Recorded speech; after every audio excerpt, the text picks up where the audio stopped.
My guest this week on the Europe Conversation is Russian political activist Vladimir Kara-Murza. He was sentenced to 25 years in prison in Siberia for criticising Putin's war in Ukraine.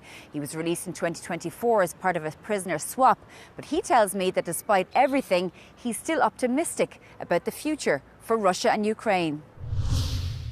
Vladimir Kara-Murza, Russian opposition politician, former political prisoner. Thank you very much for joining us on the Europe Conversation. Thank you so much for inviting me. It's a pleasure to be here. Now, I'm sure so many people have said this to you, but obviously you should not be here. You were poisoned in 2015 and 2017. You had a 5% chance of living. You were told you were in a coma for a month. And then just a couple of years ago, you were sentenced to 25 years in prison in Siberia. And you managed to be released as part of a deal with the former US President Joe Biden. Tell us first of all about that. You know, the first time you got poisoned, what exactly happened? How did they do it? How did you realise what was happening? Well, I'd been involved in Russian opposition politics for many years. I came to work with Boris Nemtsov, who was the most prominent leader of the Russian democratic opposition, former deputy prime minister, who was assassinated in front of the Kremlin literally 10 years ago in 2015. I came to work with him back in 1999, and I was myself a candidate for the Russian parliament back in 2003 when it was still possible for opposition candidates to be on the ballot. Today it's unimaginable. And for many years, Boris Nemtsov and I were involved in the international advocacy campaign for the passage of Magnitsky Act, so the laws that would introduce targeted personal sanctions in the form of visa bans and asset freezes against officials of the Putin regime and of any other dictatorial regime around the world who are personally complicit in human rights abuses and corruption.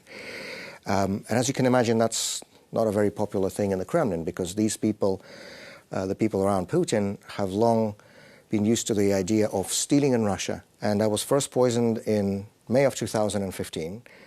I had no doubt from the beginning that it was the Russian security service, but now we know, thanks to an international media investigation led by Bellingcat, that have identified actually the people, not just the unit, but the specific people, officers in the Russian FSB, whose task it is to physically liquidate political opponents of Vladimir Putin. This was May 2015. I was at a meeting with my colleagues in Moscow, and suddenly I felt that I had difficulty breathing.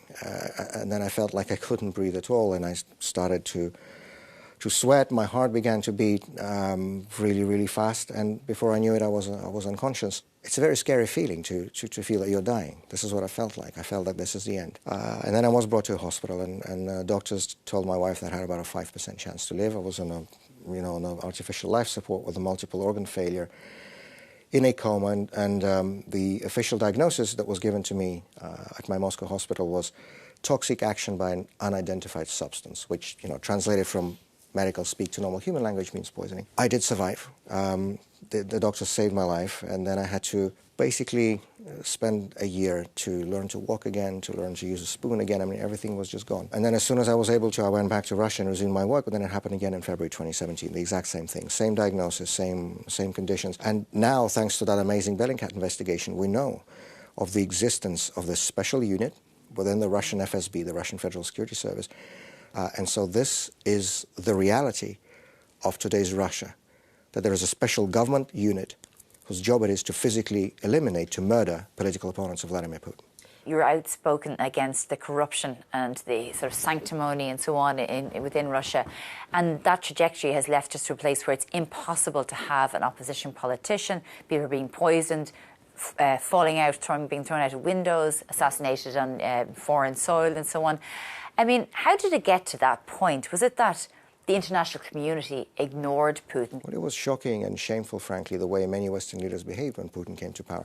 There's this myth that is often propagated nowadays by people both inside but also outside of Russia, very often for reasons of self-justification. And the myth is that there was some kind of an early Putin who was supposedly okay, who believed in reform and modernization and cooperation with the West. And then something went horribly wrong along the way, and now it's this Putin who's doing all these things. Nothing could be further from the truth. Putin was Putin from the very beginning. In fact, I remember very well the day I understood exactly who that man was and what direction he would take our country. On the 20th of December, 1999, this was before he became president, he was still prime minister, he came to Lubyanka Square in Moscow at the former KGB, now FSB headquarters, to officially unveil a memorial plaque to Yuri Andropov, a long-time former Soviet KGB chief, who was one of the people instrumental in the 1956 invasion of Hungary, who was somebody who prioritized the suppression of domestic dissent when he was chairman of the KGB, somebody who embodied everything that was wrong with the communist system. And it is to this man that Vladimir Putin chose to unveil a memorial plaque. In Russia, symbols are important. In Russia, symbols matter. And I had no more questions. He could not have chosen a more potent symbol to signal the direction of his future rule. And just in case anybody had still had questions, in the first year of his presidency, Mr. Putin reinstated the Stalin-era Soviet national anthem as the national anthem of the Russian Federation. What do you think when you hear the likes of US envoy Steve Witkov praise Vladimir Putin and say, oh, he prayed for Donald Trump when he got shot at during one of his rallies, and that he's actually a good guy? Look, Vladimir Putin, of course, is a former KGB officer, and as he once himself publicly admitted, the favorite part of his job was recruiting people. And to be a successful recruiter, you need to know what your interlocutor, sort of what kind of person he or she is, and you need to sort of get in their trust. And that's exactly what he used when he came to power. George W. Bush was a devout Christian, is a devout Christian, and so when Putin met with him, he told him the story about a cross that his mother had given him that, you know, survived in this massive fire at his dacha and whatever else. And that's when President Bush came out and said he looked into his eyes and saw his soul. And, you know, I think he rightly calculated, Putin did, that the best way to do this with Donald Trump is through personal flattery. And that's exactly what he did with that conversation about praying for him and also, of course, giving him a painting that Mr. Witkov brought to Washington. I mean, look, these are tricks that have been used by Soviet, and not just Soviet security services, for decades. It's incomprehensible to me how serious people can fall for this kind of stuff in the 21st century. So let's look at the opposition, because I know for a long time you are very optimistic about the future of Russia. I mean, I still am. Yeah, that's the thing, because it doesn't look like there's any hope for optimism. Putin is alive and well, because I remember for a long time people kind of thought that he might have cancer and so on. Doesn't look like there's any chance of him being overthrown. Prigozhin sort of tried that and failed. I'm not just a politician, I'm also a historian by my education. And one thing we know very clearly from the history of Russia is that all major political change in our country happens like this. Right. Swiftly, suddenly, and completely unexpectedly. Both the Tsarist regime at the beginning of the 20th century and the communist regime at the end of the 20th century went down in 3 days. Literally, not a metaphor. This is how things happen in Russia. None of us knows when or how change will come. What we do know is that nothing is forever. And everything that had a beginning will have an end. And every dictatorship in the history of the world has fallen. Do you have any ideas that there may be anyone within the regime that would be willing to overthrow Putin? What I do know for sure is that there are many people in Russia, inside Russia today, who completely disagree with this regime, who categorically oppose this war of aggression.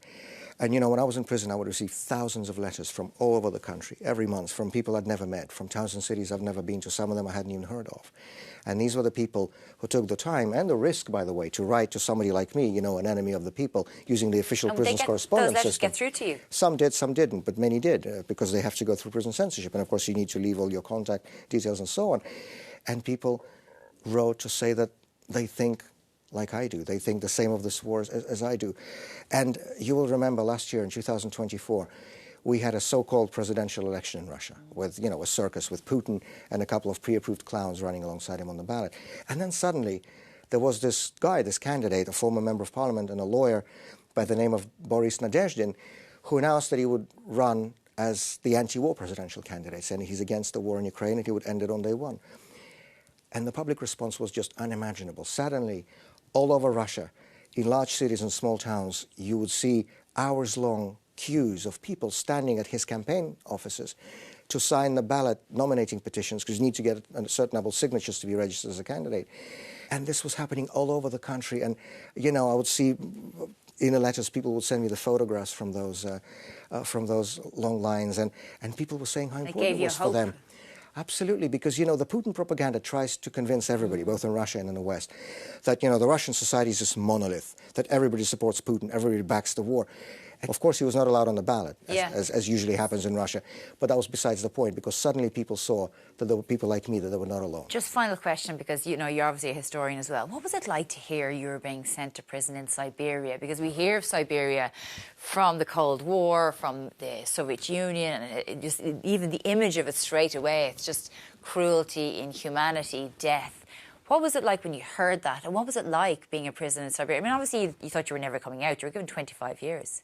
Yes, I was certain I was going to die there, and that exchange that took place last year was a miracle. This is the only way I can describe it.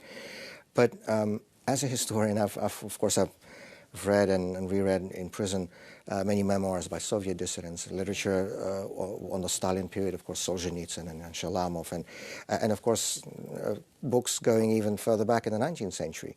The city where I was in prison, for example, Omsk, is a large city in western Siberia. This is where some of the Decembrists were imprisoned back in the early 19th century. This was where Dostoevsky was in prison, so his letters from the House of the Dead was written on his experience in prison in Omsk. And then, of course, in the 20th century, Solzhenitsyn was in that transit prison in Omsk and so on. What was really astonishing to me is that how everything down to the last details is still exactly the same as it was in communist times. For example, Alexander Solzhenitsyn, in The First Circle, he describes at the very end the route that the prisoners were taken from Moscow to Siberia by, and they went through the Kuybyshev transit prison. Now, Kuybyshev today is called Samara, back to its original name.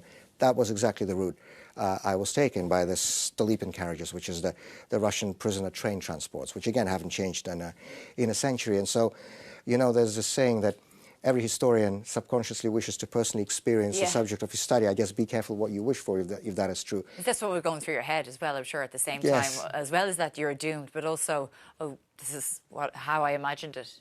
But also, we know how it ends. We know that none of these regimes continued. We know that all of these regimes fell. The Tsarist regime fell, the communist regime fell, and this one, the Putin regime, will fall absolutely any time. This is the point about Russia. We don't know. It might be in 5 years, it might be in 3 months.